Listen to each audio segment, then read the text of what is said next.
ಮಂಡ್ಯ ಜಿಲ್ಲೆ ಮದ್ದೂರು ತಾಲೂಕಿನ 4 ಗ್ರಾಮ ಪಂಚಾಯಿತಿಗಳ 4 ಗ್ರಾಮಗಳನ್ನು ಸೇರಿಸಿ ನಗರಸಭೆಯನ್ನು ಮಾಡಲಿಕ್ಕೆ ಈಗಾಗಲೇ ಅಧಿಕಾರಿಗಳು ಮುಂದಾಗಿದ್ದಾರೆ ಅಂತಲೇ ಹೇಳ್ಬೋದು. ಇದನ್ನು ವಿರೋಧಿಸಿ ಸುಮಾರು 73 ದಿನಗಳಿಂದ 4 ಗ್ರಾಮಗಳ ಗ್ರಾಮಸ್ಥರು, ಹಳ್ಳಿಯ ಜನರು ಪ್ರತಿಭಟನೆಗೆ ಮುಂದಾಗಿರುವಂಥದ್ದು. ಸದ್ಯ ನಾನೀಗೊಂದು ಮದ್ದೂರು ತಾಲೂಕಿನ ಗೊರವನಹಳ್ಳಿ ಗ್ರಾಮ ಪಂಚಾಯಿತಿಯ ಮುಂಭಾಗ ಇದ್ದೀನಿ. ಈಗಾಗಲೇ ಸಾಕಷ್ಟು ಮಂದಿ ಗ್ರಾಮಸ್ಥರು ಸೇರಿದ್ದಾರೆ. ಅವ್ರನ್ನ ನಾನು ಮಾತನಾಡಿಸುವಂತಹ ಪ್ರಯತ್ನ ಮಾಡ್ತೀನಿ. ಯಾಕೆ ನಗರಸಭೆ ಬೇಡ, ಹಳ್ಳಿ ಗ್ರಾಮ ಪಂಚಾಯಿತಿಯಾಗೇ ಇರಲಿ ಅನ್ನುವಂತಹ ಉದ್ದೇಶ ಏನು, ಇದೆಲ್ಲದನ್ನು ನಾವು ಸ್ವತಃ ಅವರ ಗ್ರಾಮಸ್ಥರಿಂದ ನಾವು ಕೇಳ್ತಾ ಹೋಗ್ತಿದ್ದೀನಿ. ಸರಿ, 73 ದಿನಗಳಿಂದ ನಿರಂತರವಾದಂತಹ ಧರಣಿ ಸತ್ಯಾಗ್ರಹನ ಮಾಡ್ತಾ ಇದ್ದೀರಿ.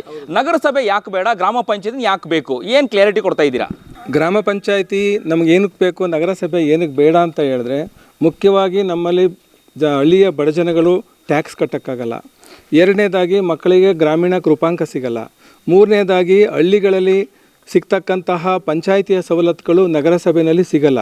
ಈಗಾಗಲೇ ಮದ್ದೂರಿನಲ್ಲಿ ಹೇಳಬೇಕು ಅಂತಂತಂದರೆ, ಮದ್ದೂರು ಪುರಸಭಾ ಕಚೇರಿ ಇರೋದರಿಂದ ಅದು ಪುರಸಭಾ ಗ್ರೇಡ್ 2 ಇದೆ. ಅದನ್ನು ಗ್ರೇಡ್ 1 ಮಾಡ್ಕೊಂಡು ಅವರು ಮುಂದುವರಿಸಲಿ, ದೊಡ್ಡನ್ನ ಈಗ ಡೆವಲಪ್ಮೆಂಟನ್ನು ಮಾಡ್ಬೋದಾಗಿದೆ. ಆದರೆ ಈ ಹಳ್ಳಿಯನ್ನು ನಾವು ನಮ್ಮ ಗ್ರಾಮ ಪಂಚಾಯಿತಿಯನ್ನು ಮುಂದುವರಿಸಿ ನಮ್ಮಲ್ಲಿರ್ತಕ್ಕಂತಹ ಡ್ರೈನೇಜ್ಗಳಾಗ್ಬೋದು, ರಸ್ತೆಗಳಾಗ್ಬೋದು, ಎಲ್ಲ ಬೀದಿಲೂ ಹೋಗಿ ನೋಡ್ಕೊಂಡು ಬನ್ನಿ. ಎಲ್ಲ ಒಂದು ಡ್ರೈನೇಜ್ ವ್ಯವಸ್ಥೆ ಸರಿಯಿಲ್ಲ, ಮತ್ತು ಒಂದು ಕಸದ ವಿಲೇವಾರಿ ಸರಿಯಿಲ್ಲ, ಮತ್ತು ರೋಡಿನ ವ್ಯವಸ್ಥೆ ಸರಿಯಿಲ್ಲ. ಈಗ ಎಲ್ಲ ದೆಸೆಯಿಂದ ನಾವು ಈ ಒಂದು ನಗರಸಭೆಯನ್ನು ತಿರಸ್ಕಾರವನ್ನು ಮಾಡಿ ನಮ್ಮ ಗ್ರಾಮ ಪಂಚಾಯತಿನ ಉಳಿಸ್ಕೋಬೇಕು ಅಂತ ನಾವು ಹೋರಾಟವನ್ನು ಸುಮಾರು 73 ದಿನಗಳಿಂದಲೂ ಮಾಡ್ಕೊಂಡು ಬರ್ತಾ ಇದ್ದೀವಿ. ಆದರೆ ಇದರಲ್ಲಿ ಮುಖ್ಯವಾಗಿ ಏನಪ್ಪ ಅಂದರೆ, ಮಾನ್ಯ ಶಾಸಕರಾಗಿರ್ಬೋದು, ಮಾನ್ಯ ಜಿಲ್ಲಾ ಮಂತ್ರಿಗಳಾಗಿರ್ಬೋದು, ಅಥವಾ ಮಾನ್ಯ ಮುಖ್ಯಮಂತ್ರಿಗಳಾಗಿರ್ಬೋದು, ಇವರು ಇನ್ನೂ ಏಕೋ ಈ ಒಂದು ಮುಷ್ಕರದ ಬಗ್ಗೆ ಅವರಿನ್ನೂ ಪ್ರಯತ್ನ ಪಟ್ಟಿಲ್ಲ ಅಂತ ಅನ್ನಿಸ್ತಾ ಇದೆ. ಯಾಕೆ ಅಂತಂತಂದರೆ, ನಾವು ಹಳ್ಳಿ ಜನ ಅಂತ ಅವ್ರಿಗೆ ಇನ್ನೂ ಗೊತ್ತಿಲ್ಲ. ಹಳ್ಳಿ ಡೆಲ್ಲಿವರೆಗೂ ಹೋಗುತ್ತೆ ಅಂತಕ್ಕಂಥದ್ದು ಅವ್ರ ಭಾವನೆಗೆ ಇನ್ನೂ ಗೊತ್ತಿಲ್ಲ. ಇದು ಮುಂದೊಂದು ದಿನ ಉಗ್ರವಾದ ಹೋರಾಟ ಮುಂದುವರಿಸಿದ್ರೆ ಅವರು ಪಶ್ಚಾತ್ತಾಪ ಪಡಬೇಕಾಗತ್ತೆ. ಅಲ್ಲ, ನಗರಸಭೆ ಆದರೆ ಗ್ರಾಮಗಳು, ಹಳ್ಳಿಗಳು ಉದ್ಧಾರ ಆಗತ್ತೆ, ಡೆವಲಪ್ ಆಗತ್ತೆ ಅನ್ನುವಂಥದ್ದು ಅಧಿಕಾರಿಗಳ ಉದ್ದೇಶ. ಇದಕ್ಕೆ ಯಾಕೆ ನೀವು ಅಡ್ಡಿ ಹಾಕ್ತೀರಾ ಅನ್ನುವಂತಹ ಮಾತುಗಳನ್ನು ಕೂಡ ಅಧಿಕಾರಿಗಳು ಹೇಳುವಂಥದ್ದು ಅಂತ. ಸರ್, ನೀವು ವಿಧಾನಸೌಧದಲ್ಲಿ ಒಬ್ಬರು ದೊಡ್ಡಬಳ್ಳಾಪುರದ ಒಬ್ಬರು MLA ಮಾತಾಡಿದ್ರು, ಧೀರಜ್ ಮುನ್ರಾಜ್ ಅವ್ರು ಏನು ಹೇಳಿದ್ರು ಅಂದರೆ, ನಾನು ಯಾಕಪ್ಪ ನಮ್ಮ ಕಾನ್ಸ್ಟಿಟ್ಯೂನ್ಸಿಯನ್ನು ನಗರಸಭೆಗೆ ಸೇರಿಸ್ಕೊಂಡ್ರು, ಇಲ್ಲಿ ಮಕ್ಕಳಿಗಾಗ್ಬೋದು, ಜನಗಳ ಸರಿಸಮಾನವಾಗಿರ್ತಕ್ಕಂಥ ಜನಗಳಿಗಾಗ್ಬೋದು, ಯಾವುದೇ ರೀತಿ ಸವಲತ್ತುಗಳನ್ನ ಕೊಡೋಕ್ಕಾಗ್ತಾಯಿಲ್ಲ. ಸರ್ಕಾರದಲ್ಲಿ ಬರ್ತಕ್ಕಂಥ ಹಣನೇ ಸಾಲ್ತಾ ಇಲ್ಲ ನಮಗೆ. ಅಂಥದ್ರಲ್ಲಿ ಅಲ್ಲಿರ್ತಕ್ಕಂಥ ಎಂಪ್ಲಾಯೀಸ್ಗಳಿಗೆ ನಾವು ಸಂಬಳವನ್ನು ಕೊಡೋಕ್ಕಾಗ್ತಾಯಿಲ್ಲ. ಇನ್ನು ಹಳ್ಳಿಗಳನ್ನ ಯಾವ ಥರ ಉದ್ಧಾರ ಮಾಡಲಿ ಅಂತ ಅವರು ವಿಧಾನಸೌಧದಲ್ಲೇ ಹೇಳ್ತಾಯಿದ್ರು. ಅಂದರೆ ನಗರಸಭೆ ಅದರ ಅನುದಾನಗಳನ್ನು ಜಾಸ್ತಿ ತೊಗೊಂಬರ್ಬೋದು ಅನ್ನುವಂತಹ ಆಶಯ ಸ್ಥಳೀಯ ಶಾಸಕರದು. ಯಾವುದೇ ಕಾರಣಕ್ಕೂ ಸಾಧ್ಯ ಇಲ್ಲ ಸರ್. ಉದಾಹರಣೆಗೆ ಹೇಳ್ತೀನಿ, ಮದ್ದೂರಿನಲ್ಲಿ ನೀವು ನಗರಸಭೆಯಲ್ಲಿರ್ತಕ್ಕಂಥ ಎಂಪ್ಲಾಯೀಸ್ಗಳು ಕೇಳಿ, ಮತ್ತು ಅಲ್ಲಿರ್ತಕ್ಕಂತಹ ಕೆಲವು ಎಂಪ್ಲಾಯೀಸ್ಗಳು ಕೇಳಿ, ಇದುವರೆಗೂ ಸಹ ಅವ್ರಿಗೆ ಸಂಬಳ 4 ರಿಂದ 5 ತಿಂಗಳಾಗಿದೆ. ಸಂಬಳನೇ ಕೊಡದೇ ಇರತಕ್ಕಂಥವರು ಹಳ್ಳಿಗಳನ್ನ ಉದ್ಧಾರ ಹೇಗೆ ಮಾಡ್ತಾರೆ, ನಗರಸಭೆ ಹೇಗೆ ಉದ್ಧಾರ ಮಾಡ್ತಾರೆ ಹೇಳಿ? ಓಕೆ, ಹಾಗಿದ್ರೆ ಈಗ ಗೊರವನಹಳ್ಳಿ ಗ್ರಾಮ ಪಂಚಾಯತ್ 4 ಕೂಡ ಹಳ್ಳಿ ಬರುವಂಥದ್ದು. ಆ ಹಳ್ಳಿಯ ಅಭಿವೃದ್ಧಿ ಪ್ರಸ್ತುತ ಹೇಗಿದೆ, ಮುಂಚೆ ಹೇಗಿತ್ತು, ಇವಾಗ ಹೇಗಿದೆ ಅಂತ? ಆ್ಯಕ್ಚುಲಿ ಹೇಳಬೇಕು ಅಂತಂದರೆ, ನಮ್ಮ ಗ್ರಾಮ ಪಂಚಾಯಿತಿ ಇದ್ದಾಗ ಅಲ್ಪ ಸ್ವಲ್ಪ ಪರವಾಗಿರಲಿಲ್ಲ, ಹೇಗೋ ನಡ್ಕೊಂಡು ಹೋಗ್ತಾಯಿತ್ತು. ಜೊತೆಗೆ ಇನ್ನೊಂದೇನಪ್ಪ ಅಂತಂದರೆ, ಈ ಪಂಚಾಯತಿನಲ್ಲಿ ಎಷ್ಟು ಜನ ಮೆಂಬರ್ಸ್ಗಳು ಬರ್ತಾರೆ? 8 ಜನ ಮೆಂಬರ್ಸ್ಗಳು ಬರ್ತಾರೆ ನಮ್ಮ ಗೊರವನಹಳ್ಳಿ ಪಂಚಾಯತಿಗೆ. 8 ಜನ ನಮಗೆ ಹತ್ತಿರದಲ್ಲಿ ಯಾವುದಾದ್ರು ಒಂದು ಕೆಲಸಗಳಾಗಬೇಕು ಅಂತಂದರೆ ಯಾರಾದರೂ ಒಬ್ಬರು ಸಿಕ್ಕಿದ್ರೆ ಕೆಲಸಗಳೆಲ್ಲ ಆಗ್ತಿದ್ವು. ಅಪ್ಪಿತಪ್ಪಿ ಏನಾದರೂ ನಗರಸಭೆಗೆ ಸೇರ್ಕೊಂಡ್ರೆ ನಮ್ಮ ಊರಿಗೆ ಒಂದು ಪೋಸ್ಟ್ ಕೊಡ್ಬೋದೇನೋ ಅಂತ ಕಾಣಿಸುತ್ತೆ.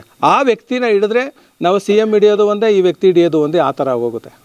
ಅದಕ್ಕೋಸ್ಕರ ದಯಮಾಡಿ ಮಾನ್ಯ ಮುಖ್ಯಮಂತ್ರಿಗಳಾಗ್ಬೋದು, ಶಾಸಕರಾಗ್ಬೋದು, ಜಿಲ್ಲಾ ಮಂತ್ರಿಗಳಾಗ್ಬೋದು, ಈಗಲೂ ಮನಸ್ಸು ಮಾಡಿದ್ರೆ ಯಾವುದು ಏನು ಶಾಶ್ವತ ಅಲ್ಲ, ಅದನ್ನು ನಗರಸಭೆಯನ್ನು ಕ್ಯಾನ್ಸಲ್ ಮಾಡಿ ಗ್ರಾಮಸಭೆಯನ್ನು ಉಳಿಸ್ಕೊಡ್ಬೋದು. ಓಕೆ, ನಗರಸಭೆಯನ್ನು ಮಾಡಲಿಕ್ಕೆ ಅಥವಾ ಪಂಚಾಯಿತಿಯಿಂದ ನಗರಸಭೆ ಮೇಲ್ದರ್ಜೆಗೆ ಮಾಡಲಿಕ್ಕೆ ಗ್ರಾಮಸ್ಥರ ಸಹಿಯನ್ನು ಮಾಡಿಕೊಟ್ಟಿದ್ದೀರ ಅನ್ನುವಂಥದ್ದು ಮಾತುಗಳು ಕೇಳಿಬರ್ತಿದೆ. ನಿಜನಾ ಏನು ಅಂತ? ಸರ್, ಹೇಳಬೇಕು ಅಂತಂದರೆ, ಇದ್ರ ವಿರುದ್ಧವಾಗೇ 100ಕ್ಕೆ 99% ನಗರಸಭೆ ಬೇಡ ಅಂತಲೇ ಸಹಿ ಮಾಡಿಕೊಟ್ಟಿದ್ದೀವಿ. ಯಾರೋ ಒಬ್ಬ ವ್ಯಕ್ತಿಯೇನೋ ನನಗೆ ನಗರಸಭೆ ಬೇಕು ಅಂತ ಸೈನ್ ಮಾಡಿಕೊಟ್ಟಿದ್ದಾನೆ ಅಷ್ಟೇ ವಿನಃ ಇದು ಸಹ ರಾಜ್ಯಪಾಲರಿಗೂ ಹೋಗಿದೆ, ಮುಖ್ಯಮಂತ್ರಿಗಳಿಗೂ ಸಹ ಹೋಗಿದೆ. ನಿಮ್ಮ ಪ್ರತಿಭಟನೆ ಪಂಚಾಯಿತಿ ವಿರುದ್ಧನ, ಪಂಚಾಯಿತಿ ಅಧಿಕಾರಿಗಳ ವಿರುದ್ಧನ, ಅಥವಾ ಶಾಸಕರ ವಿರುದ್ಧನ ಅಂತ? ನಮಗೆ ಯಾರ ವಿರುದ್ಧನೂ ಅಲ್ಲ. ನಮಗೆ ಪಂಚಾಯಿತಿ ಬೇಕು, ನಗರಸಭೆ ಬೇಡ. ಅವರಿಗೆ ಸಂಬಂಧಪಟ್ಟವ್ರ ವಿರುದ್ಧ ನಾವು ಧರಣಿಯನ್ನು ಮಾಡ್ತಾ ಇರ್ತಕ್ಕಂಥ. Yes, okay. ಮಹಿಳೆಯರು ಸಾಕಷ್ಟು ಸಂಖ್ಯೆಯಲ್ಲಿ ಈ ಒಂದು ಪ್ರತಿಭಟನೆಯಲ್ಲಿ ಭಾಗವಹಿಸಿದರೆ ಅವ್ರನ್ನ ನಾವು ಮಾತಾಡಿಸುವಂತಹ ಪ್ರಯತ್ನವನ್ನು ಮಾಡೋಣ. ನೀವು ಕೂಡ ಪ್ರತಿಭಟನೆಯಲ್ಲಿ ಭಾಗವಹಿಸಿದ್ದೀರಾ. 73 ದಿನದಿಂದ ನೀವು ಧರಣಿ ಸತ್ಯಾಗ್ರಹದಲ್ಲಿ ಭಾಗವಹಿಸಿದ್ದೀರಿ. ಏನು ಹೇಳ್ತೀರಾ? ನಗರಸಭೆ ಯಾಕೆ ಬೇಡ ಅಂತ ಹೇಳ್ತಿದ್ದೀರಾ? ನಮಗೆ ನಗರಸಭೆ ಬೇಡ ಸರ್, ಪಂಚಾಯತಿನೇ ಬೇಕು. ಪಂಚಾಯಿತಿ ಏಂತಕ್ಕೆ ಬೇಕು ಅಂದರೆ ನಮ್ಮ ತುಂಬ ಕಡೂರು ಬಡವರು ಆಗೋದಕ್ಕೆ ನಮಗೆ ಒಂದು ಉದ್ಯೋಗ ಎಲ್ಲ ಸಿಗುತ್ತೈತೆ. ನಾನು ಕೂಲಿಗೆ ಐತಿದೆ, ಹೊರಗಡೆ ಕೂಲಿಗೆ ಐತಾಯಿದೆ. ನಮ್ಮ ಮಧುಸೂದನವರು ಕರೆದು ಈ ಥರ ಕೆಲಸ ಐತೆ ಮಾಡ್ತೀಯಪ್ಪ ಅಂದರು. 5 ಸರ್ ನೀವೇನು ಕೆಲಸ ಕೊಡ್ತೀರಾ, ನಾನು ಮಾಡೋಕ್ಕೆ ತಯಾರಾಗಿದ್ದೀನಿ ಅಂದೆ. ನನಗೆ ಸ್ವಚ್ಛತೆ ನಿವಾರಣೆ ಕೊಟ್ಟರು. ನಾನು 5 ವರ್ಷದಿಂದ ಸ್ವಚ್ಛತೆ ನಿವಾರಣೆ ಮಾಡ್ತಾಯಿದ್ದೆ. 2 ತಿಂಗಳಿಗೆ 3 ತಿಂಗಳಿಗೆ ಸಂಬಳ ಹಾಕ್ತಿದ್ರು. ಇವಾಗ 4 ತಿಂಗಳು ತಾಯಿಂದ ನನಗೆ ಸಂಬಳ ಕೊಟ್ಟಿಲ್ಲ. ಏನು ಕೊಟ್ಟಿಲ್ಲ ಅಂದರೆ ನಗರಸಭೆಗಾಗದೆ ನೀವು ನಗರಸಭೆಯಲ್ಲಿ ಈಸ್ಕೊಳ್ಳಿ ಅಂದರು. ಯಾರು? ಪೂರ್ಣಿಮಾ ಮೇಡಮರು. ನಾನು ಯಾಕೆ ನಗರಸಭೆಗೆ ಸೇರಿಸಿದ್ದೀರಾ, ನಮ್ಮಂಥ ಕಡುಬಡವರು ಎಲ್ಲಿಗೆ ಹೋಗೋಣ ಅಂತ ನಾನು ಕೇಳಿದೆ. ಇಲ್ಲ ಅಮ್ಮ ಅಲ್ಲಿಗೆ ಸೇರಿಬಿಟ್ಟಿದೆ ಅಂತ ಅಂದರು. ನಾನು ಸುಮ್ಮನೆ ಆಗ್ಬಿಟ್ಟೆ. ಏನು ಈ ಥರ ಮಾಡ್ತಾವ್ರಲ್ಲ ಏನು ಅನ್ನೋದು ನನಗೂ ಒಂಚೂರು ಅರ್ಥನೂ ಆಗಲಿಲ್ಲ. ಆಮೇಲೆ ಒಂಚೂರು ಅರ್ಥ ಆಯಿತು. ಯಾವಾಗ ಇವರು ಧರಣಿ ಮಾಡೋಕ್ಯಾರಿಗೆ ಎಲ್ಲರೂ ಈ ಥರ ಧರಣಿ ಮಾಡಿದ್ಮೇಲೆ ನನಗೂ ಅನ್ನಿಸ್ತು ನಾನು ಹೋಗಿ ಧರಣಿ ಮಾಡಬೇಕು. ನನ್ನ ಪಂಚಾಯತಿ ನನಗೇ ಬೇಕು, ನನಗೂ ನನ್ನ ಪಂಚಾಯತಿ ಇದ್ದರೆ ನನಗೆ ಮುಂದೆ ಬರ್ತದೆ. ನಾವು ನಗರಸಭೆಗೆ ಹೋಗಿ ನಾವು ಕೂತ್ಕೊಂಡಾಗ ನಗರಸಭೆಯಲ್ಲಿ ಹೋಗಿ ಚರಂಡಿಗೋರು ಅಂದರು. ನಾನು ಚರಂಡಿಗೋರಿಗೆ ಬರಲಿಲ್ಲ, ನನ್ನ ಸ್ವಚ್ಛತೆ ನಮ್ಮೂರು ಮಾಡೋಕ್ಕೆ ಹೋಗ್ತಾಯಿದ್ದೀನಿ, ನಾನು ಮದ್ದೂರಿಗೆ ಬರಲ್ಲ ಅಂದ್ಬಿಟ್ಟು ನಾನೇನು ಮಾಡಿದೆ, ಕೈ ಬಿಟ್ಬಿಟ್ಟೆ ನಗರಸಭೆ ಕೈ ಬಿಟ್ಟು ನಮ್ಮ ಪಂಚಾಯತಿ ತಕ್ಕ ಬಂದೆ. ನಾನು ಇಲ್ಲಿ ಬಂದು ಹೋರಾಡ್ತಾ ಇದ್ದೀನಿ. ನನಗೆ ಪಂಚಾಯತಿನೇ ಬೇಕು. ನನಗೆ ಸಂಬಳ ಹಾಕಲಿಲ್ಲ 4 ತಿಂಗಳ ತಾಯಿಂದ. ನಾನು ಯಾರನ್ನು ಕೇಳಲಿ, ನಾನು ಯಾರು ಹೋಗಿ ಕೂಲಿ ಕೊಡಿ ಅಂತ ಕೇಳಲಿ? ಇಲ್ಲಾದರೆ ನಾನು ಅಧ್ಯಕ್ಷರು ಕೇಳ್ಬೋದಾಯ್ತು, ಉಪಾಧ್ಯಕ್ಷರು ಕೇಳ್ಬೋದಾಯ್ತು. ಊಟಕ್ಕೆ ಏನು ಮಾಡಲಿ? ಈಗ ನಮ್ಮ ಮನೇಲಿ ನನಗೂ ಅವ್ರಿಗೂ ವೈರಿ. ನಮ್ಮ ಮನೆಯವರು 4 ತಿಂಗಳ ತಾಯಿಂದ ಸಂಬಳ ತರಲಿಲ್ವಲ್ಲ, ನೀನು ಹೆಂಗೆ ಸಾಕಲಿ ನಾನು? ನೀನು ಹೋಗಿ ಅವ್ರು ತಾವು ಗೆದ್ಬಿಟ್ಟು ಬಂದಲ್ಲ, ಅಲ್ಲೇ ಈಸ್ಕಬ ಅಂತ ನಮ್ಮ ಮನೆಯವ್ರಿಗೆ ನಾನು ಸಾಧನವಾಗಿ ಹೇಳ್ದೆ. ಅರಿ ಇವತ್ತಿಲ್ಲ ನಾಳೆಗೆ ಬರ್ತದೆ ಕೊಡ್ತಾರೆ ಸುಮ್ಮನಿರಿ ಅಂತ ನಾನು ಸಾಧನವಾಗಿ ಹೇಳ್ದೆ. ಆಗಲ್ಲ ಅಂತ ಅವ್ರು ಅಂದರು. ನಾನು ಅಲ್ದಾರೆ ಅವ್ರು ಸಾಯ್ಬೇಕು, ಇಲ್ದಾರೆ ನಾನು ಸಾಯ್ಬೇಕು, ಆ ಥರದಲ್ಲಿ ನಮ್ಮ ಮನೇಲಿ ನಡೀತಾ ಇರೋದು. ಅದಕ್ಕೆ ಬಿಡ್ರಿ ನಾನು ಹೋಗಲ್ಲ, ನಾ ಪಂಚಾಯತಿ ತಾವೇ ಧರಣಿ ಮಾಡ್ತೀನಿ, ನಮ್ಮ ಪಂಚಾಯತಿ ನಾನು ಉಳಿಸ್ಕೊತೀನಿ, ಬೇಕೇ ಬೇಕು ಅಂದ್ಬಿಟ್ಟು ನಾನು ಧರಣಿಗೆ ಬಂದೆ. ಯಾರಯ್ಯಪ್ಪ ಅಂದರು, ಏನಕ್ಕೆ ನೀನು ಪಂಚಾಯತಿ ಹತ್ರ ಹೋಯ್ತಾ ಇದೀಯಾ, ನೀನೊಂದು ಅಧಿಕಾರಿ ಕೆಲಸಕ್ಕೆ ಸೇರ್ಕೊಂಡಿದೆಯಲ್ಲ ಅಂತ ನನ್ನ ಕೇಳಿದ್ರು. ನನಗೆ ಅಧಿಕಾರ ಮುಖ್ಯ ಅಲ್ಲ, ನನ್ನ ಪಂಚಾಯತಿ ನನಗೆ ಬೇಕು. ನಾನು ತುಂಬ ಬಡವರು, ನನಗೆ ಗಂಡು ಮಕ್ಕಳಿಲ್ಲ. ನಾನು ಹೋಗಿ 10,000 50,000 ಅಲ್ಲಿ ಕಟ್ಟೋಕ್ಕಾಗಲ್ಲ, 1 ಲಕ್ಷ ಅಲ್ಲಿ ಕಟ್ಟೋಕ್ಕಾಗಲ್ಲ. ನನ್ನ ಹಕ್ಕು ನನಗೆ ಉಳ್ಕೋಬೇಕು, ನಮ್ಮ ಗ್ರಾಮ ನಮಗೆ ಬೇಕು, ನಾನು ಉಳಿಸ್ಕೊತೀನಿ, ನಾನು ಸಾಧಿಸ್ತೀನಿ ಅಂತ ನಾನು ಇಷ್ಟು ಮಾತಾಡೋಕ್ಕೆ ಅವಕಾಶ ಕೊಟ್ಟವ್ರು. ಈಗ ನಗರಸಭೆ ಆದರೆ ನಿಮಗೆ ಸಂಬಳ ಜಾಸ್ತಿ ಬರುತ್ತೆ ಅಂತ ಹೇಳ್ತಿದ್ದಾರೆ, ನಿಜಾನಾ? ಹೆಂಗೆ ಒಪ್ಕೊಂತೀರಾ? ಅವ್ರು ಸಂಬಳ ಜಾಸ್ತಿ ಕೊಡೋದಲ್ಲ ಸರ್, ಅವ್ರ ಹತ್ರ ನಾಯಿ ಕದಂಗೆ ಕಾಯಬೇಕು. ನಾನು ಸಂಬಳ ಕೊಡ್ತಾರೆ ಅಂತಕ್ಕೋಸ್ಕರ ನಾವು ಹೋಗ್ಬಿಟ್ಟು ಅಲ್ಲಿ ದುಡಿದ್ರೆ ನಮ್ಗೆ 4 ತಿಂಗಳಿಗೆ 5 ತಿಂಗಳಿಗೆ ಸಂಬಳ ಕೊಟ್ಟರೆ ನಾನು ಹೊಟ್ಟೆಪಾಡಿಗೆ ಏನು ಮಾಡಲಿ? ಪಂಚಾಯತಿಲ್ಲ ಈ ತಿಂಗಳಿಂದ ಎಷ್ಟು ತಿಂಗಳು ನಾನು ಹೋರಾಡ್ತಿದ್ದೆ, ಅಧ್ಯಕ್ಷರಿಗೆ ಹೇಳ್ತಿದ್ದೆ, ಉಪಾಧ್ಯಕ್ಷರಿಗೆ ಹೇಳ್ತಿದ್ದೆ, ಬೇರೆಯವ್ರಿಗೆ ನಮ್ಮ ಯಜಮಾನ್ರುಗಳಿಗೆ ಹೇಳಿ ಹಾಕಿಸ್ಕೊಡ್ತಿದ್ರು. ಅವರು ಬಡವರು ಕೊಡಿ ಅಂತ ಹೆಂಗಾರು ಮಾಡ್ತಿದ್ದೋ. ಅಲ್ಲೋಗಿ ಏನು ಕೇಳಲಿ ನಾನು? ಅಲ್ಲೋಗಿ ಕೇಳಿದ್ರೆ ಬೇರೆ ಕಡೆ ಹೋಗಿ ಕೇಳಿ, ಅವ್ರು ಕೇಳಿ ಇವ್ರು ಕೇಳಿ ಅಂತಾರೆ. ನನಗೆ ನಗರಸಭೆ ಬೇಡಿ, ನನಗೆ ಪಂಚಾಯತಿನೇ ಬೇಕು. ಗೊರವನಹಳ್ಳಿಯ ಗ್ರಾಮಸ್ಥರು ಶಿವಪ್ಪ ಅವರು ನಮ್ಮೊಂದಿಗಿದ್ದಾರೆ, ಬನ್ನಿ ಅವರೇ ನಾವು ಮಾತನಾಡಿಸೋಗೋಣ. ಸರ್, ಏನಿದು ನಗರಸಭೆ ಬೇಡ, ಗ್ರಾಮ ಪಂಚಾಯತಿಗೆ ನೀವು ಉಳಿಲಿ ಅನ್ನುವಂತಹ ಒಂದು ಉದ್ದೇಶ ಇಟ್ಕೊಂಡು ಪ್ರತಿಭಟನೆ ಮಾಡ್ತಿದ್ರಿ. 73 ದಿನಗಳಿಂದ ಪ್ರತಿಭಟನೆ ಮಾಡ್ತಿದ್ರಿ. ಏನು ಉದ್ದೇಶ? ಯಾಕೆ ನಗರಸಭೆ ಬೇಡ ಅಂತ ಹೇಳ್ತಿದ್ದೀರಾ ಅಂತ? ಬಂಧುಗಳೇ, ನಿಮ್ಮ ವಾಹಿನಿಯ ಮುಖಾಂತರ ಸರ್ಕಾರಕ್ಕೆ ಒಂದು ಮನವಿಯನ್ನು ಕೊಡಲಿಕ್ಕೆ ಪ್ರಯತ್ನ ಮಾಡ್ತೇನೆ. ನಮ್ಮದು ಹಳ್ಳಿಗಳ ನಾಡು. ನಾವು ಈ ನಾಡಲ್ಲಿ ಅಲ್ಲಿ ದೆಹಲಿಯಿಂದ ಸರ್ಕಾರ ನಮ್ಮನ್ನು ಆಳ್ಲಿಕ್ಕಾಗೋದಿಲ್ಲ ಅಂಥೇಳಿ ಅಧಿಕಾರವನ್ನು ವಿಕೇಂದ್ರೀಕರಣ ಮಾಡಿ ಅಂದು ಏನು ನಮಗೆ ಗ್ರಾಮ ಸ್ವರಾಜ್ಯವನ್ನು ಕೊಟ್ಟರೋ, ಗಾಂಧೀಜಿ ಕನಸು ಕಂಡಿದ್ರು, ಆ ಕನಸನ್ನು ಇವತ್ತು ನನಸು ಮಾಡಬೇಕೇ ಹೊರತು ಅದಕ್ಕೆ ಬದಲಾಗಿ ನಾವು ನಗರೀಕರಣ ಮಾಡಿ ನಮ್ಮ ಹಳ್ಳಿಗಳ ಬದುಕನ್ನು ಕಿತ್ಕೊಂತಿದ್ದಾರೆ. ನಾವಿವತ್ತು ಸುಭಿಕ್ಷವಾಗಿದ್ದೇವೆ. ನಮ್ಮದು ಒಂದು ಹಳ್ಳಿ, ನಮ್ಮ ಹಳ್ಳೀಲಿ ಯಾವುದೇ ಒಂದು ಬೀದಿಲಿ ಏನೋ ಒಂದು ಲೈಟ್ ಇಲ್ಲ ಅಂದರೆ ಸಡನ್ನಾಗಿ ಓಡಿ ಬರ್ತೀವಿ, ಪಂಚಾಯತಿಗೆ ಬಂದುಬಿಟ್ಟು ಅಧಿಕಾರಿಗಳಿಗೆ ಬೈತೀವಿ, ಮಾರನೆಗೆ ಲೈಟ್ ಹಾಕ್ತಾರೆ. ರಸ್ತೆ ಅಥವಾ ಚರಂಡಿ ಇನ್ನೊಂದಿರ್ಬೋದು, ಯಾವುದೇ ಒಂದು ಸಮಸ್ಯೆ ಇದ್ದರೆ. ಆದರೆ ನಗರಸಭೆಯಾದರೆ ಈಗ ಏನು ಈ 4 ಗ್ರಾಮ ಪಂಚಾಯತಿ ವ್ಯಾಪ್ತಿನಲ್ಲಿ 5,000 ಕೃಷಿ ಭೂಮಿ ಇವತ್ತು ನಗರೀಕರಣ ಆದರೆ ನಾಳೆ ಏನಾಗ್ತದೆ ನಮ್ಮ ಬದುಕು? ನಾವಿವತ್ತು ನಮಗೆ ಬೇಕಾದಂಥ ಆಹಾರ ಪದಾರ್ಥಗಳನ್ನು ನಾವೇ ಬೆಳ್ಕೊಂತಿದ್ದೇವೆ. ಆದರೆ ನಗರೀಕರಣ ಆದರೆ ಇದೆಲ್ಲವನ್ನು ಲ್ಯಾಂಡೇಜ್ ಮಾಡ್ತಾರೆ, ರಸ್ತೆ ಮಾಡ್ತಾರೆ, ರೋಡ್ ಮಾಡ್ತಾರೆ, ಎಲ್ಲವನ್ನು ಸೈಟ್ ಮಾಡಿ ಮಾರಾಕ್ತಾರೆ. ಆಗ ನಮ್ಮ ಕೃಷಿ ಬದುಕೇನಾಗ್ತದೆ ಒಂದು ಕಡೆ. ಇನ್ನೊಂದೆಡೆ ಈಗ ನಾವು 73 ದಿನ ಆಗಿದೆ, ಈವರೆಗೆ ನಮ್ಮ ಜನಪ್ರತಿನಿಧಿಗಳಾಗಲಿ ಸರ್ಕಾರದ ಅಧಿಕಾರಿಗಳಾಗಲಿ ಏನು ನಿಮ್ಮ ಸಮಸ್ಯೆ ಅಂತ ಕೇಳಿಲ್ಲ ಅಂದಾಗ ನಮ್ಮದು ಹಿಟ್ಲರ್ ಸರ್ಕಾರವಾ ಅಥವಾ ಪ್ರಜಾಪ್ರಭುತ್ವ ಸರ್ಕಾರವಾ? ಈ ನಡುವೆ ಒಂದು ದಿನ ಏನಾಗಿದೆ, ಈ ನಡುವೆ ಮಂತ್ರಿಗಳು, ಶಾಸಕರು ಮತ್ತು DC ಅವರು, AC ಅವರು, ತಹಶೀಲ್ದಾರರು, CEO ಎಲ್ಲ ಸೇರಿ ಒಂದು ಸಭೆ ಮಾಡಿದ್ದಾರೆ. ನಮ್ಮೆಲ್ಲ 4 ಗ್ರಾಮದ ಮುಖಂಡರನ್ನು ಕರೆದು ನೀವು ಪಂಚಾಯತಿ ಹೋರಾಟವನ್ನು ಕೈ ಬಿಡಿ, ನಾವು ಇದನ್ನು ಸರ್ಕಾರ ಜೊತೆಲಿ ಮಾತಾಡ್ತೀವಿ ಅಂತ. ಅವತ್ತು ನಮ್ಮೆಲ್ಲ ಹೋರಾಟಗಾರರು ಏನು ಹೇಳಿದ್ದಾರೆ, ಇಲ್ಲ ನಾವು ಹೋರಾಟ ಶಾಂತಿಯುತವಾಗಿ ಮಾಡ್ತಾ ಇರ್ತೇವೆ, ನೀವು ಅದೇನು ಸರ್ಕಾರದಲ್ಲಿ ಮಾತಾಡಬೇಕು ಮಾತಾಡಿ, ತದನಂತರ ನಮಗೆ ಮಾಹಿತಿ ಕೊಟ್ಟ ಮೇಲೆ ನಾವು ಕೈ ಬಿಡ್ತೇವೆ, ಇಲ್ಲ ಅಂದರೆ ನೀವು ಯಾವ ಬೇಕಾದ್ರೂ ಮೋಸ ಮಾಡ್ಬೋದು. ಯಾಕೆಂದ್ರೆ ಇವತ್ತು ಹೋರಾಟಗಳಾಗಿ ಉಳಿದಿಲ್ಲ, ಸಂಘಟನೆಗಳು ಹೋರಾಟ ಮಾಡ್ತಾರೆ, ಅಲ್ಲಿಗೇನೋ ಜನ ಕರ್ಕೊಬಂದು ಹೋರಾಟ ಮಾಡ್ತಾರೆ ಅನ್ನೋದು ಸರ್ಕಾರದ ಉದ್ದೇಶ ಆಗಿದೆ. ಆದರೆ ಇಲ್ಲಿರೋರೆಲ್ಲರೂ ಕೂಲಿ ಕಾರ್ಮಿಕರು. ನಾನೀಗ ಗದ್ದೆಲಿ ಕೆಲಸ ಮಾಡ್ತಾ ಇದ್ದೆ, ಹಿಂಗೆ ಬಂದವ್ರೆ ಅಂತ ಅಲ್ಲಿಂದ ಓಡಿ ಬಂದಿದ್ದೇನೆ ಕೈಕಾಲು ಮುಖ ತೊಳ್ಕೊಂಡು. ಯಾಕೆಂದರೆ ನಮ್ಮ ಬದುಕನ್ನು ನಾವು ಯಾರೂ ದುಡ್ಡು ಇಸ್ಕೊಂಡು ಯಾರದೇ ಬಂದವರಲ್ಲ, ಜೊತೆಗೆ ನಾವು ಯಾವುದೇ ಪಕ್ಷದವರಲ್ಲ. ಇಡೀ ಗ್ರಾಮದ ನೋಡ್ರಿ, ಗ್ರಾಮದ ಯಜಮಾನರುಗಳೆಲ್ಲ ಕೂತಿದ್ದಾರೆ, ಇವರೆಲ್ಲರೂ ನಮ್ಮ ಗ್ರಾಮವಾಗೇ ಉಳ್ಕೊಬೇಕು, ನಾವು ನಗರಕ್ಕೆ ಹೋಗೋದು ಬೇಡ. ಹಾಗಾದರೆ ನೀವು ನಗರಸಭೆ ಮಾಡಿದ್ರೆ ಅಭಿವೃದ್ಧಿ, ನೀವು ಹೇಗ್ಲಿ ಕೇಳ್ತಾ ಇದ್ರಿ ನಮ್ಮ ಯಜಮಾನ್ರನ್ನ. ನಗರಸಭೆ ಆಗೋದ್ರಿಂದ ನಮಗೆ ಅನುಕೂಲ ಏನು? ಈಗ 70 ಲಕ್ಷನೇನೋ ನಮ್ಮ ಗ್ರಾಮ ಪಂಚಾಯತಿಗೆ ನರೇಗಾ ಹಣ ಬರ್ತದಂತೆ. ಈಗ ನಗರಸಭೆ ಆದರೆ 1,40,00,000 ಬರ್ತದಾ? ಅಥವಾ ನಮಗೆ ಇನ್ನಷ್ಟು ಜಾಸ್ತಿ ನಮಗೆ ಈ ಕೃಷಿ ಭೂಮಿಗೆಲ್ಲ ನಾವು ಅಡಿಕೆ ನೆಡ್ತೀವಿ, ಬಾಳೆ ನೆಡ್ತೀವಿ, ಭತ್ತ ನೆಡ್ತೀವಿ, ಈಗ ಎಲ್ಲದಕ್ಕೂ ಸಬ್ಸಿಡಿ ಹಣವನ್ನು ಕೊಡ್ತಾರೆ ಸರ್ಕಾರದಿಂದ, ಪ್ರೋತ್ಸಾಹ ಧನವನ್ನು. ಈಗ ಅದೆಲ್ಲ ಡಬಲ್ ಮಾಡ್ತೀರಾ? ಏನೂ ಇಲ್ಲ, ಇದೆಲ್ಲವನ್ನು ಕಿತ್ಕೋತೀರಿ, ನಮ್ಮ ಬದುಕೇ ಸರ್ವನಾಶ ಆಗ್ತದೆ. ಹಾಗಾಗಿ ನಮಗೆ ಈ ಗ್ರಾಮ ಪಂಚಾಯತಿಯೇ ಇರಲಿ, ನಗರಸಭೆ ಬೇಡ. ನೀವು ನಗರಸಭೆ ಮಾಡೋದಾರು ಮಾಡಿ. ಈಗ ನಮ್ಮ ನಗರಸಭೆಗೇನೋ ಇದೇ ನಲ್ಲಿ, ಇದೇ ನೀರು, ಇದೇ ಚರಂಡಿ, ಇದೇ ರಸ್ತೆ, ಇದನ್ನು ಬಿಟ್ಟು ಏನು ಮಾಡ್ತೀರಿ? ಏನು ಮಾಡೋದಿಲ್ಲ. ಏನು ನಮ್ದೇನಾರ ಐಟನ್ ಸಿಟಿ ಆಗ್ತದಾ? ಏನೂ ಆಗೋದಿಲ್ಲ. ನಗರಸಭೆ ಆದರೆ ಒಂದು ವೇಳೆ ಲಾಭ ಯಾರಿಗೆ ಅಂತ ಹೇಳ್ತೀರಿ? ಲಾಭ ಆದರೆ ಇದು ಕೇವಲ ಸರ್ಕಾರಿ ನೌಕರರಿಗೆ ಒಂದಿಷ್ಟು ಹೆಚ್ಚಾರಿಯೇ ಜಾಸ್ತಿ ಆಗ್ಬೋದು, ಸಂಬಳ ಜಾಸ್ತಿ ಆಗಬೇಕು. ಯಾಕೆಂದರೆ ಹಳ್ಳಿಲಿರೋನ್ಗೂ ಟೌನಲ್ಲಿರೋನ್ಗೂ ಬೆಂಗಳೂರಲ್ಲಿರೋನ್ಗೂ ವ್ಯತ್ಯಾಸ ಆಗ್ತದೆ. ಅದು ಬಿಟ್ಟರೆ ನಮ್ಗೆ ಇನ್ನೇನು ಆಗ್ಬೋದು? ಏನೂ ಆಗೋದಿಲ್ಲ. ಹಳ್ಳಿ ಜನರಿಗೆ ಯಾವುದೇ ರೀತಿ ಅನುಕೂಲ ಆಗಲ್ಲ ಅಂತ. 99% ಏನೂ ಅನುಕೂಲ ಆಗೋದಿಲ್ಲ. ಯಾಕೆಂದರೆ ಇಲ್ಲಿ ಬಂದಾಗಲೇ ಕೆಲವು ಸಾರಿ ಅಧಿಕಾರಿಗಳು, ನನಗೆ ಯಾವುದೋ ಒಂದು ಅರ್ಜಿ ಕೊಡೋಕೆ ಬಂದೆ, PDO ನನಗೆ ಒಂದಿನೂ ಸಿಕ್ಕೇ ಇರಲಿಲ್ಲ. ಅದು ನಮ್ಮ ಹಳ್ಳಿಲಿರೋದು. ಈ ನಗರಸಭೆಗೆ ಹೋದರೆ ಈಗಾಗಲೇ ಒಂದಿನ ನಾವು ಈ ನಗರಸಭೆ ಅನುಭವ ನಮ್ಗೆ ಆಗ್ತು. ಯಾರೋ ಒಬ್ರು ನಮ್ಮಲ್ಲಿ ಸತ್ತೋಗಿದ್ರು, ದೂರಕ್ಕೆ ಹೋಗಬೇಕು, ಈ ವ್ಯಾನ್ ತರಿಸೋಣ, ಅಲ್ಲಿ ಸಭಾ ತಗೊಂಡು ಹೋಗ್ಲಿಕ್ಕೆ ವ್ಯಾನ್ ಇದೆ, ಅದನ್ನು ತರಿಸೋಣ ಅಂತ ಹೋದಾಗ ಒಬ್ರು ಕೇಳಿದ್ರು, ಇವ್ರಿಗೆ ಅದು ಗೊತ್ತಿಲ್ಲ, ಅವ್ರಿಗೆ ಅದು ಗೊತ್ತಿಲ್ಲ, ಅವ್ರಿಗೆ ಅದೊಂದು ಶವ ಸಂಸ್ಕಾರ ಮಾಡಲಿಕ್ಕೆ ವ್ಯಾನ್ ತರಲಿಕ್ಕೆ ಹೋದಾಗ ನಮ್ಮವ್ರು ಹೋಗಿ ಹೇಳ್ತಾಯಿದ್ರು, ಅಯ್ಯೋ ಅಣ್ಣ ನಾವು ಅಲ್ಲಿ ಕೇಳಿದ್ರೆ ಒಬ್ಬರು ಕೇಳಿ ಯಾರಿಗೂ ಗೊತ್ತೇ ಇಲ್ಲ. ಅಂದಮೇಲೆ ಇನ್ನು ನಮ್ಮದೊಂದು ಏನಾದ್ರು ಸಮಸ್ಯೆ ಇದೆ ಅಂತ ನಾವು ಅರ್ಜಿ ಹಿಡ್ಕೊಂಡು ಹೋದರೆ ಯಾರನ್ನ ಕೇಳ್ಬೋದು ಹೇಳಿ? ಈಗ ನಮ್ಮ ಮಂಡ್ಯ ಜಿಲ್ಲೆಯಲ್ಲಿ ರವಿ ಗಣಿಗ ಅವರು ಮೊನ್ನೆ ಸೆಷನ್ನಲ್ಲಿ ಪ್ರಶ್ನೆ ಕೇಳಿದ್ರು, 23 ವಾರ್ಡ್ಗೆ ಕಾವೇರಿ ನೀರನ್ನು ಕೊಡಲಿಕ್ಕೆ ನಾವು ಇನ್ನೂ ಪೈಪ್ಲೈನ್ ಮಾಡಲಿಲ್ಲ. ಎಷ್ಟು ವರ್ಷ ಆಯಿತು ಮಂಡ್ಯದಲ್ಲಿ ನಗರಸಭೆ ಆಗಿ, ಕಾವೇರಿ ನೀರು ಕೊಡಲಿಕ್ಕೆ ಆಗಲಿಲ್ಲ, ದಯಮಾಡಿ ನಮ್ಗೆ ಅನುದಾನ ಬಿಡುಗಡೆ ಮಾಡಿ ಅಂತ. ಮಂಡ್ಯದಲ್ಲಿರುವಂಥ ನಮ್ಮ ಮಂಡ್ಯ ಜಿಲ್ಲೆ ಕೇಂದ್ರವನ್ನೇ ಅದು ಇನ್ನೂ ನಗರಸಭೆ ಮಾಡಿ ಅದನ್ನು ಅಭಿವೃದ್ಧಿ ಮಾಡಲಿಕ್ಕಾಗಲಿಲ್ಲ ಅಂದಾಗ ನಮ್ಮ ಮದ್ದೂರಲ್ಲಿ ಏನು ಮಾಡ್ಲಿಕ್ಕೆ ಸಾಧ್ಯ? ನಮ್ಮ ಮದ್ದೂರಲ್ಲಿ ಇನ್ನೂ ನೀವು ಒಂದು ರೌಂಡ್ ಹೋದರೆ ಮದ್ದೂರಲ್ಲಿ ಗಲ್ಲಿ ಹಿಡೀರಿ, ಎಷ್ಟೊಂದು ಗಲೀಜಿದೆ, ಎಷ್ಟೊಂದು ರಸ್ತೆ ಅವ್ಯವಸ್ಥಿತವಾಗಿದ್ದಾವೆ. ಅದನ್ನು ರೆಡಿ ಮಾಡಿ. ಈ ನಮ್ಮ ಗ್ರಾಮ ಪಂಚಾಯತಿಗಳ ಹೈಟೆಕ್ ಮಾಡಿ, ನಮ್ಮ ಗ್ರಾಮ ಪಂಚಾಯತಿ ಹೈಟೆಕ್ ಮಾಡಿ.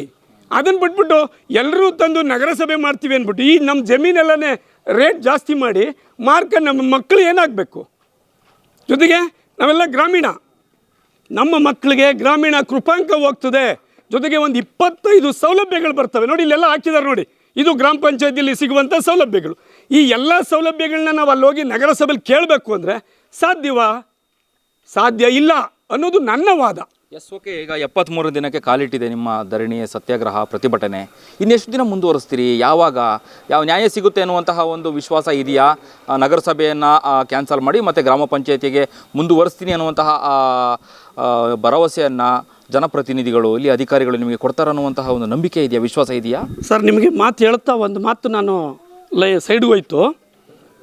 ಈ ಏನು ಎಲ್ಲರೂ ಸೇರಿ ನಮ್ಮನ್ನು ಮಾತುಕತೆಗೆ ಕರೆದಿದ್ರು, ನಮ್ಮ ನಾಯಕರನ್ನು ಕರೆದಾಗ ಯಾವುದೇ ಆಗಲಿ, ಯಾವುದೇ ಒಂದು ಚಳವಳಿ ನಡೀತಾ ಇದೆ, ಸರ್ಕಾರಕ್ಕೆ ಇಮಿಡಿಯೇಟಾಗಿ ಸುದ್ದಿ ಹೋಗ್ತದೆ, ಅದಕ್ಕೆ ಸಂಬಂಧಪಟ್ಟವ್ರು ಬಂದು ಏನು ಸಮಸ್ಯೆ ಅಂತ ಕೇಳ್ತಾರೆ. ಆದರೆ ಮಂತ್ರಿಗಳು, DC ಅವರು ಲೆಟ್ರ್ ಕೊಟ್ಟು, ತಹಶೀಲ್ದಾರರು ಲೆಟ್ರ್ ಕೊಟ್ಟು ಇವರೆಲ್ಲರಿಗೂ ಕರೆದು ಮಾತಾಡಿದ್ಮೇಲೆ ಆ ಮಾತುಕತೆ ಏನಾಯಿತು ಅನ್ನೋದು ಇದುವರೆಗೆ ಗೊತ್ತಿಲ್ಲ. ಇದರ ನಡುವೆ ಒಂದು ದಿನ ಅಕ್ರಮವಾಗಿ ಇಲ್ಲೆಲ್ಲ ಧರಣಿ ಮಾಡ್ತಿದ್ದಾರೆ. ಇವತ್ತೇನೋ ಸ್ವಲ್ಪ ರಜಾ ಇರೋದ್ರಿಂದ ಎಲ್ಲ ಹೆಚ್ಚಾಗವ್ರೆ, ಅವತ್ತೆಲ್ಲೋ ಸ್ವಲ್ಪ ಮಂದಿ ಇದ್ದರು. ನಿಜವಾಗ್ಲೂ ನೀವೇನಾದ್ರು ಹೇಳ್ಕೊಳ್ಳಿ, ನಾನೊಬ್ಬ 60 ವರ್ಷದ ಮನುಷ್ಯ, ನಾನು ಹೇಳ್ತಿದ್ದೇನೆ, ಇಡೀ ಇತಿಹಾಸದಲ್ಲಿ ನಾನು ಎಲ್ಲೂ ಯಾವ ಪಿಕ್ಚರಲ್ಲೂ ನೋಡಿಲ್ಲ. ಅಂಥ ಮಟ್ಟಕ್ಕೆ ಎಲ್ಲರನ್ನ ತಳ್ಳಿ ನೂಕಿ ಮಾಡಿ ಕಡತಗಳನ್ನು ಗೋರ್ಕೊಂಡು ಹೋದರು. ಒಂದು ಕಡೆ ಹೈಕೋರ್ಟಲ್ಲಿದೆ, ಇನ್ನೊಂದು ಕಡೆ ಮಂತ್ರಿಗಳು ಮಾತಾಡ್ತೀವಿ ನಾವು, ನಿಮಗೆ ಅಷ್ಟೊತ್ತು ಗಂಟೆ ನೀವು ದುಡ್ಕೋದು ಬೇಡ ಅಂತ ಹೇಳಿದ್ದಾರೆ. ಈ ನಡುವೆ ನೀವು ಹಿಂಗೆ ಅಧಿಕಾರಿಗಳು ಬಂದು ದೌರ್ಜನ್ಯ ಮಾಡಿ ತಗೊಂಡು ಹೋಗ್ತಾರೆ ಕಡತಗಳನ್ನು ಅಂದರೆ ಇದು ಯಾವ ಸರ್ಕಾರ? ಪ್ರಜಾಪ್ರಭುತ್ವವಾ? ಅಲ್ಲ, ಇದು ಪ್ರಜಾಪ್ರಭುತ್ವ ಅಲ್ಲ. ನಾವೀಗ ಹೋರಾಟ ಮಾಡ್ತಿದ್ದೇವೆ. ಜೊತೆಗೆ ಮೊನ್ನೆ ನಾವು ಗ್ರಾಮ ಪಂಚಾಯತಿ ನಮ್ಮ ಗ್ರಾಮದ ಒಟ್ಟೆಲ್ಲರೂ ಸೇರಿ ಹಳ್ಳಿಕಟ್ಟೆ ಇದೆ, ಹಳ್ಳಿಕಟ್ಟೆ ಮೇಲೆ ನ್ಯಾಯವನ್ನು ಮಾಡಿ ಎಲ್ಲ ಊರಿನ ಮುಖಂಡರು ಸೇರಿ, ಊರಿನ ಮುಖಂಡರೇ ಏನು ಯಜಮಾನರಾದಿಯಾಗಿ ಅವ್ರುಗಳೇ ಒಂದು ಪ್ರೆಸ್ ಮೀಟ್ ಮಾಡಿದ್ದಾರೆ. ನಾವು ಶಾಸಕರ ಹತ್ರ ಒಂದು ಅಪಾಯಿಂಟ್ಮೆಂಟನ್ನು ತಗೊಂಡು ಅವ್ರ ಹತ್ರನೂ ಹೋಗಿ ಮಾತಾಡ್ತೇವೆ. ಅವ್ರ ಹತ್ರ ವಿಚಾರವನ್ನು ಮಾತಾಡಿ ಅವರಿಂದ ಏನು ಅಭಿಪ್ರಾಯ ಬರ್ತದೆ, ಆ ನಂತರ ನಮ್ಮ ಈ ಹೋರಾಟದ ರೂಪುರೇಷೆಯನ್ನು ಬದಲಾವಣೆ ಮಾಡೋಣ. ಈಗ ಹೇಳವ್ರೆ, ಅವರೆಲ್ಲ ಹೇಳಿದಕ್ಕೆ ನಮ್ಮವರೆಲ್ಲ ಬೆಲೆ ಕೊಟ್ಟು ಶಾಂತಿಯುತವಾಗಿ ಗಾಂಧಿ ಹೆಸರಲ್ಲಿ ಹೋರಾಟ ಮಾಡ್ತಿದ್ದೇವೆ. ಈಗ ನಮಗೆ ಸ್ವಾತಂತ್ರ್ಯ ಬಂತು ಭಾರತ ದೇಶಕ್ಕೆ, ಅದೇನು ಭಾಳ ಸುಲಭವಾಗಿ ಬಂದ್ಬಿಡಲಿಲ್ಲ. ಸಾವಿರಾರು ವರ್ಷಗಳು ಹೋರಾಟ ಮಾಡಿದ್ರು. ಹೋರಾಟ ಮಾಡಿ ಲಕ್ಷಾಂತರ ಮಂದಿ ಇಂಥದ್ದೇ ಮಹಿಳೆಯರೆಲ್ಲ ಹೋರಾಟ ಮಾಡಿ ಕೊನೆಯಲ್ಲಿ ನಮಗೆ ಸ್ವಾತಂತ್ರ್ಯ ಬಂದದ್ದು. ನಿಮ್ಮ ಹೋರಾಟಕ್ಕೆ ಹಾಗಾದರೆ ಜಯ ಸಿಗುತ್ತೆ ಅನ್ನುವಂತಹ ವಿಶ್ವಾಸ ಇದೆ? 100%. ಯಾಕೆಂದರೆ ನಾವು ಗೂಂಡಾ ರಾಜಕಾರಣ ಮಾಡ್ತಾಯಿಲ್ಲ. ನಾವು ಯಾರನ್ನೂ ಇಲ್ಲಿ ದುಡ್ಡು ಕೊಟ್ಟು ಕರ್ಕೊಂಬಂದು ಸ್ಟ್ರೈಕ್ ಮಾಡಿಸೋಗಿದ್ರೆ ಅಯ್ಯೋ ಇವ್ರಿಗೆಲ್ಲ ದುಡ್ಡೆಲ್ಲ ಕೊಡೋದು ಪ್ರತಿನಿತ್ಯ ಅನ್ಬೇಕಾಗಿತ್ತು. ಇಲ್ಲ, ಎಲ್ಲರೂ ವಾಲಂಟ್ರಿಗೆ ಪ್ರತಿನಿತ್ಯ ಸಂಖ್ಯೆ ಜಾಸ್ತಿ ಆಗ್ತಾ ಇದೆ. ಜಾಸ್ತಿ ಆಗ್ತಾ ಇರೋದ್ರಿಂದ ಇಡೀ ಊರು ಒಕ್ಕೊರಲಿಂದ ನಿಂತಿದೆ. ನಮಗೆ ನಮ್ಮ ಪಂಚಾಯಿತಿ ಬೇಕು. ಈ ಒಂದು ಹಳ್ಳಿಯ ಗ್ರಾಮಸ್ಥರು ವಸಂತ್ ಅವರು ನಮ್ಮೊಂದಿಗಿದ್ದಾರೆ, ಅವರನ್ನು ನಾವು ಮಾತನಾಡಿಸೋಗೋಣ. ವಸಂತ್ ಅವರೇ, 73 ದಿನಗಳಿಂದ ಬೃಹತ್ ಸತ್ಯಾಗ್ರಹ ಧರಣಿ ಮಾಡ್ತಾ ಇದ್ರಿ. ಏನು ಉದ್ದೇಶ ಇಟ್ಕೊಂಡಿದ್ದೀರಿ? ಯಾಕೆ ನಗರಸಭೆ ಬೇಡ ಅಂತ ಹೇಳಿ ಅಧಿಕಾರಿಗಳ ವಿರುದ್ಧ ಆಗಿರ್ಬೋದು ಅಥವಾ ಸರ್ಕಾರದ ವಿರುದ್ಧ ಪ್ರತಿಭಟನೆ ಮಾಡ್ತಾ ಇದ್ದೀರಿ ಅಂತ? ನಾವು ಹಳ್ಳಿಗಳ ಜನ ಆಗಿರೋದ್ರಿಂದ ಅವರ ತೆರಿಗೆನ ಬಾಧಿಸೋಕ್ಕಾಗಲ್ಲ. ಕೂಲಿ ಕಾರ್ಮಿಕರಾಗಿರೋದ್ರಿಂದ ನೀರಿನ ಇದನ್ನೇ ಆಗಲಿ ಮನೆಗಂದಾಯನಾಗಲಿ ನಮ್ಮ ಜನ ಕಟ್ಟುವಂಥ ಸ್ಥಿತಿಲಿಲ್ಲ. ಅದಕ್ಕಾಗಿ ನಾವು ಗ್ರಾಮ ಪಂಚಾಯತಿನ ಉಳಿಸ್ಕೊಳ್ತೀವಿ. ನಗರಸಭೆ ಬೇಕಾಗಿಲ್ಲ. ಇಲ್ಲಾರು ಆ ಥರ ತೆರಿಗೆನ ಕಟ್ಟೋಕ್ಕೆ ತಯಾರಿಲ್ಲ ಅಥವಾ ಆರ್ಥಿಕ ಸ್ಥಿತಿ ಚೆನ್ನಾಗಿಲ್ಲ. ಅಲ್ಲ, ನಗರಸಭೆ ಆದರೆ ಹಳ್ಳಿ ಅಭಿವೃದ್ಧಿ ಆಗತ್ತೆ, ಅನುದಾನಗಳು ಜಾಸ್ತಿ ತರಬಹುದು ಅನ್ನುವಂಥದ್ದು ಅಧಿಕಾರಿಗಳು ಹೇಳ್ತಾರೆ. ಸ್ಥಳೀಯ ಶಾಸಕರು ಕೂಡ ಆಶೆಯನ್ನು ಇಟ್ಕೊಂಡಿದ್ದಾರೆ. ಅದಕ್ಕೆ ಯಾಕೆ ವಿರೋಧ ವ್ಯಕ್ತಪಡಿಸಿರ ಅನ್ನುವಂತಹ ಅಧಿಕಾರಿಗಳ ಒಂದು ರೀತಿಯಾದ ಆಕ್ರೋಶನೂ ಕೂಡ ಇದೆ. ಮಾಡಿ ಬಿಡಿ. ಈ ಗ್ರಾಮ ಪಂಚಾಯತಿ ಇರೋದ್ರಿಂದ ಗ್ರಾಮಗಳನ್ನೇ ಉದ್ಧಾರ ಮಾಡಲಿ, ಗ್ರಾಮನ ಸ್ವಚ್ಛತೆ ಮಾಡಲಿ, ಗ್ರಾಮದಲ್ಲಿ ಇನ್ನೂ ಏನೇನೋ ಕೊರತೆಗಳಿದೆ ಅದನ್ನು ಅಭಿವೃದ್ಧಿ ಮಾಡಲಿ. ಆಗಲೇ ನಮ್ಮ ಮುಖ್ಯಸ್ಥರು ಹೇಳಿದ್ರು, ಊರ ಮುಖ್ಯಸ್ಥರು ಆ ಥರ ಪ್ರಾಬ್ಲಮ್ ಇರೋದ್ರಿಂದ ನಗರಗಳನ್ನೇ ಇನ್ನೂ ಅಭಿವೃದ್ಧಿ ಮಾಡಲಿ. ನಮ್ಮ ಹಳ್ಳಿನ ಹೈಟೆಕ್ ನಗರಸಭೆಯಾಗಿ ಇದು ಪಂಚಾಯಿತಿಯಾಗಿ ಮಾಡಲಿ. ನಗರಸಭೆ ಬೇಡ, ನಮಗೆ ನಗರಸಭೆ ಬೇಡ, ಪಂಚಾಯಿತಿಯಾಗಿ ಉಳಿಕಲಿ. ಅವ್ರ ದೌರ್ಜನ್ಯಗಳ ನಿಲ್ಲಿಸ್ಲಿ. ಏನೇನು ದೌರ್ಜನ್ಯ ಮಾಡಿದ್ರು? ಏನು ದೌರ್ಜನ್ಯ ಮಾಡಿದ್ರು? ಕಡತಗಳ ಎತ್ಕೋಬೇಕಾದ್ರೆ ಮಹಿಳೆಯರು ಅಡ್ಡ ಬಂದಾಗ ಅವರಿಗೆ ದೌರ್ಜನ್ಯ ಎಳ್ದಾಕಿ ಬಿಸಾಕಿ, ಆ ಥರ ಅಂದರೆ ಕಸಿನ್ ಥರ ಬಿಸಾಕಿದ್ದಾರೆ. ಮಹಿಳೆಯರ ಮೇಲೆ ಹಲ್ಲೆ ಆದಾಗ ಎಲ್ಲರೂ ಪ್ರೆಸ್ ಮೀಟ್ ಮಾಡಿ ಎಲ್ಲ ಮಾಡಿದ್ದಾರೆ. ಎಲ್ಲ ಟಿ ವಿಗಳಲ್ಲಿ ಬಂದಿದೆ, ಎಲ್ಲ ಬಂದಿದೆ. ಇದನ್ನು ನೋಡಿ ಅವರಿಗೆ ಶಾಸಕರಿಗೆ ಮನಸ್ಸು ಕರಗಲಿಲ್ಲ ಅಂದರೆ ಇನ್ನು ಏನು ಮಾಡಬೇಕು ಅಂತ ತಿಳ್ಕೊಂಡಿದ್ದಾರೋ ನಮಗೆ ಗೊತ್ತಿಲ್ಲ. 73 ದಿನಗಳಿಂದ ಸತ್ಯಾಗ್ರಹ ಮಾಡ್ತಾಯಿದ್ರಿ, ಪ್ರತಿಭಟನೆ ಮಾಡ್ತಾಯಿದ್ರಿ, ಶಾಸಕರು ಬರಲೇ ಅಲ್ವಾ ಇಲ್ಲಿಗೆ? ಬಂದಿಲ್ಲ. ಅವರು ಜನಮೆಚ್ಚುವ ನಾಯಕರಾಗಬೇಕೇ ಹೊರತು ಜನವಿರೋಧಿ ನಾಯಕರಾಗಬಾರ್ದು. ಏನು ಹೇಳ್ತೀರಾ ಶಾಸಕರಿಗೆ ಈ ಮೂಲಕ ಶಾಸಕರಿಗೆ ನಮ್ಮ ವಿರೋಧವನ್ನು ನೋಡಾದರೂ ಇನ್ನೂ ಕರಗಲಿಲ್ಲ. ನಮ್ಮ ಮನವಿ ಪಡಿಸಿದ್ದೀವಿ, ಎಲ್ಲ ಹೋರಾಟ ಮಾಡಿದ್ದೀವಿ. ದೌರ್ಜನ್ಯ ಬಗ್ಗೆ ತಾಲೂಕು ಮದ್ದೂರ ಹತ್ರ ಹೋರಾಟ ಮಾಡಿದ್ದೀವಿ, ಎಲ್ಲನೂ ಮಾಡಿದ್ದೀವಿ. ಆದರೂ ಅವ್ರ ಮನಸ್ಸು ಯಾಕೋ ಕರಗ್ತಾ ಇಲ್ಲ. ಈ ಹೋರಾಟನ ಕೈ ಬಿಡ್ತಾರೆ ಅನ್ನೋ ಅನುಭವ ಇದ್ದದೇನೋ ಅಥವಾ ಮನಸ್ಸಲ್ಲಿ ಇದ್ದದೇನೋ. ಈ ಹೋರಾಟನ ನಾವು ಯಾರೂ ಕೈ ಬಿಡುವುದಿಲ್ಲ. ನಮಗೆ ಪಂಚಾಯಿತಿ ಬೇಕು ಅಷ್ಟೇ ಉದ್ದೇಶ ಇರೋದು, ದುರುದ್ದೇಶ ಯಾವುದೂ ಇಲ್ಲ. ನಾವು ಅವರು ವಿರೋಧಿಗಳಲ್ಲ, ನಾವು ನ್ಯಾಯಕ್ಕಾಗಿ ಹೋರಾಡ್ತಾ ಇದ್ದೀವಿ. ಇದನ್ನು ನೋಡಿ ಅವ್ರ ಮನಸ್ಸನ್ನು ಕರಗಿಸಿ ನಮಗೆ ನ್ಯಾಯವನ್ನು ಕಲಿಸ್ಬೇಕು. ನ್ಯಾಯ ದೊರಕಿಸಿ ನಮ್ಮ ಪಂಚಾಯಿತಿನ ಮತ್ತೆ ಕಡತಗಳ ತಗೊಂಡೋದ ರೀತಿ ವಿಭಿನ್ನವಾಗಿದೆ. ಆ ಕಡತಗಳನ್ನ ಅದೇ ಮರ್ಯಾದೆಯಿಂದ ತಗೊಬಂದು ನಮ್ಮ ಗ್ರಾಮ ಪಂಚಾಯಿತಿಗೆ ಕೊಡಬೇಕು. ನಮ್ಮ ಪಂಚಾಯಿತಿಯೇ ಉಳಿವಿಗಾಗಿ ಹೋರಾಟ. ಏನು ಹೇಳ್ತೀರಾ? ನಗರಸಭೆ ಬೇಕಾ? ನಗರಸಭೆ ಬೇಡಿ, ನಮಗೆ ಪಂಚಾಯಿತಿ ಬೇಕು. ಯಾಕೆ? ನಮಗೆ ಪಂಚಾಯಿತಿಲೇ ಎಲ್ಲ ಅನುಕೂಲ, ನಗರಸಭೆ ಬೇಡ. ಅನುಕೂಲ ಇಲ್ಲ. ಅನುಕೂಲ. ಅವರೇ, ನೀವು ಕೂಡ ಭಾಗವಹಿಸಿದ್ರಿ ಕಳೆದ 73 ದಿನಗಳಿಂದ. ಏನು ಹೇಳಲಿಕ್ಕೆ ಬಯಸಿರಿ? ನಗರಸಭೆ ಯಾಕೆ ಬೇಡ, ಪಂಚಾಯತಿನ ಯಾಕೆ ಬೇಕು ಅಂತ ಹೇಳ್ತೀರಿ? ಯಾಕೆ ಇಷ್ಟಪಡ್ತೀರಾ ಅಂತ? ಪಂಚಾಯತಿ ಏನಕ್ಕೆ ಬೇಕು ಅಂತ ಅಂದರೆ, ಪಂಚಾಯತಿ ಬಂದು ಇವಾಗ ಒಂದು ನರೇಗಾದಲ್ಲಿ ಕೆಲಸ ಮಾಡ್ತಾರೆ ಬಡ ಮಹಿಳೆಯರೆಲ್ಲ, ಅದರದ್ದೇ ಆದ ಸಂಬಳ ಬರುತ್ತೆ, ಅವರು ಅದನ್ನು ತೊಗೊತಾರೆ. ನಗರಸಭೆಗೆ ಹೋದರೆ ಏನೂ ಸಿಗೋದಿಲ್ಲ. ಇಲ್ಲಿರೋ ಮಹಿಳೆಯರು ಬೇರೆ ಕಡೆ ಹೋಗಿ ಕೆಲಸ ಮಾಡೋಕ್ಕೆ ಆಗೋದಿಲ್ಲ ಅವ್ರ ಕೈಲಿ. ಪಂಚಾಯತಿ ಇದ್ದರೆ ಆ ಕಡೆ ನಗರಸಭೆಯಿಂದ ಕೆಲಸನಾದರೂ ಮಾಡ್ಬೋದು. ನಗರಸಭೆಯಿಂದ ಕೆಲಸ ಮಾಡೋಕ್ಕಾಗೋದಿಲ್ಲ. ಯಾಕೆ ಅಂತ ಅಂದರೆ ನಗರಸಭೆ ಆದರೆ ಅದರದೇ ಆದ ಮದ್ದೂರು ಮಾತ್ರ ನೋಡ್ಕೊತಾರೆ. ನಮ್ಮ ಹಳ್ಳಿ ಎಲ್ಲ ನೋಡ್ಕೊಳ್ಳೋದೇ ಇಲ್ಲ ಅವರು. ಪಂಚಾಯತಿ ಇದ್ದರೆ ಹಳ್ಳಿ ಕಡೆ ಮತ್ತು ಚರಂಡಿ ಕ್ಲೀನ್ ಮಾಡಿಸೋದೇ ಇರ್ಬೋದು. ಏನು ಇವಾಗ ಆಲ್ರೆಡಿ 4-5 ತಿಂಗಳಾಗೈತೆ ಚರಂಡಿ ಕ್ಲೀನ್ ಮಾಡಿಸೋದು ಏನೂ ಮಾಡ್ತಾನೆ ಇಲ್ಲ, ಎಲ್ಲ ಸ್ಟಾಪ್ ಮಾಡಿಬಿಟ್ಟಿದ್ದಾರೆ. ನಗರಸಭೆಯವರು ಯಾವುದೂ ಏನೂ ತೊಗೊಳ್ಳೋದೇ ಇಲ್ಲ ಕ್ರಮವನ್ನು. ಪಂಚಾಯತಿಯವರು ಇದ್ದರೆ ನಮ್ಮ ಗ್ರಾಮ ನಮ್ಮ ಸ್ವಚ್ಛ ಮಾಡ್ಕೋಬೇಕು ಅಂತ ಎಲ್ಲ ಮಾಡಿಸ್ತಾರೆ. ಆಮೇಲೆ 4 ಜನ ಸ್ವಚ್ಛೀಕರಣ ಮಾಡಿಸ್ತಾಯಿದ್ರು, ಅವರಿಗೂ ಇವಾಗ ಕೆಲಸ ಇಲ್ಲ. 4 ತಿಂಗಳಾಯಿತು, ಅವ್ರುಗಳು ಇಲ್ಲೇ ಇದ್ದಾರೆ. ನಗರಸಭೆಯಲ್ಲಿ ಇದು ತೊಗೊತಾನೆ ಇಲ್ಲ, ಏನಕ್ಕೆ ಏನು ಕೇಳೂ ಇಲ್ಲ, ಇಲ್ಲಿವರೆಗೂ ಅವ್ರನ್ನ ತೊಗೊಂಡೂ ಇಲ್ಲ.